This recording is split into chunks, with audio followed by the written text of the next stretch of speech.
नमस्कार। प्रस्तुत है आज का चिंतन। ऋषि वरद किसी आवश्यक काम से एक बार इंद्र से मिलने स्वर्ग पहुंचे। इंद्र ने उनका अभिनंदन किया। स्वर्ग का दर्शन कराने के लिए उनको साथ लेकर चले। कर्मानुसार कितने ही व्यक्ति स्वर्ग में भोग विलास से युक्त जीवन व्यतीत कर रहे थे। स्वर्ग के मध्य में कितने ही स्वर्ण महल थे। वरुद ऋषि ने पूछा, ये सुंदर महल खाली क्यों पड़े हैं, जबकि भोग विलास के सभी साधनों से सुसज्जित हैं। इंद्र ने उत्तर दिया, ये महल उदार भक्तों संतों के लिए बनाए गए हैं।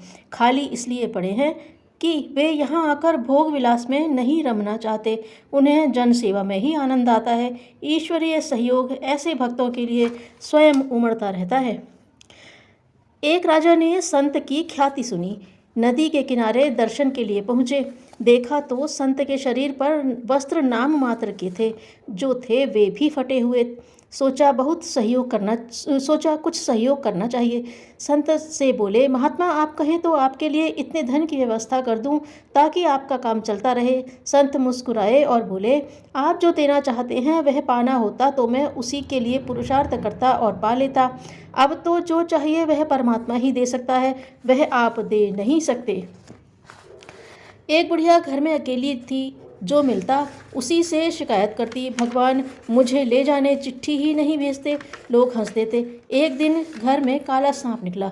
बुढ़िया चिल्लाती हुई दौड़ी और उसे मारने पकड़ने के लिए सबसे कहने लगी। लोगों ने कहा, माताजी इतना परेशान क्यों होती हो, आप तो भगवान की चिट्ठी सर्प को ही मान लें। बुढ़िया बोली, पकड़वाए और पिटवाए बिना तो मैं मौत के साथ भी नहीं जाने वाली हूँ। लोग कथनी और यथार्थता में अंतर की विवेचना करते हुए सांप को भगाकर ले चले गए।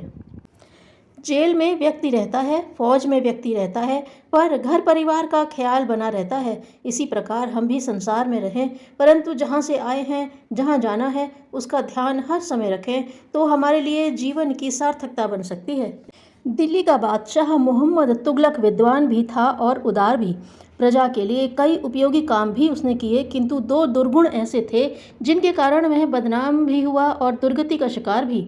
एक तो वह अहंकारी था, किसी की उपयोगी सलाह भी अपनी बात के आगे स्वीकार नहीं करता था।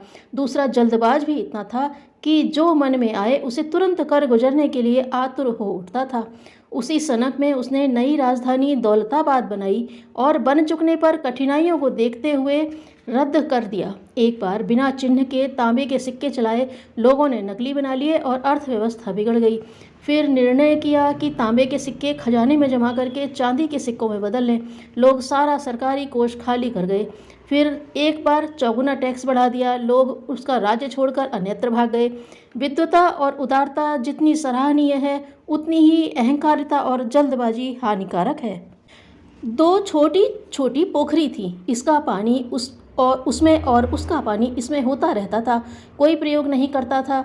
पानी में काई कीड़े पड़ गए थे। उनका दुख सुनकर प्रभु ने कहा, पूर्व जन्म में ये सगी बहनें थीं और देवरानी जेठानी भी। वे दोनों ही स्वार्थिनी थीं। कोई दान पुण्य परमार्थ के लिए कहे तो बड़ी बहन छोटी बहन को दान का सबसे श्रेष्ठ पात्र कहकर उसे दे आती थी। दोनों की स्वार्थ भावना अपने ही साधन, अपने ही अधिकार क्षेत्र में रखने के ताने बाने बुनती रहती थी। वही प्रवृत्ति अभी भी उनके साथ लगी है। पानी उनकी स्वार्थ भावना जैसा ही दुर्गंध युक्त हो गया है। एक दूसरे की सीमा में ही चक्कर काटता रहता है। स्वार्थ के ऐसे ही परिणाम निकलते हैं। ऐसे ही स्वार्थी व्यक्ति भी किसी के लिए न उपयोगी बन पाते हैं और न जीवन में अच्छे अवसर मिलते हैं।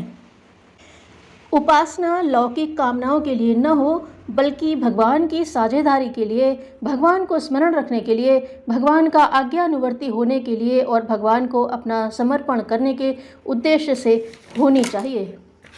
ईश्वर की प्राप्ति कहाँ से हो सकती है? एक जिज्ञासु युवक ने पूछा। संत नामदेव ने कहा, सायंकाल मेरे साथ चलना, मैं तुम्हें ईश्वर का साक्षात दर्शन करा लाऊंगा।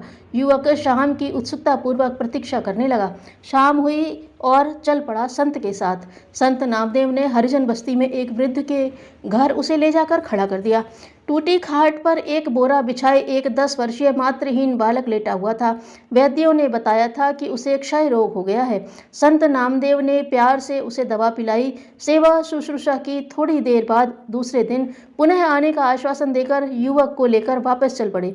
युवक ने पूछा, तात आपने ईश्वर दर्शन कराने का आश्वासन दिया था। संत बोले, वह बच्चा ही ईश्वर था। युवक को विश्वास हो गया कि पीड़ित मानवता की सेवा ही सच्ची आराधना है।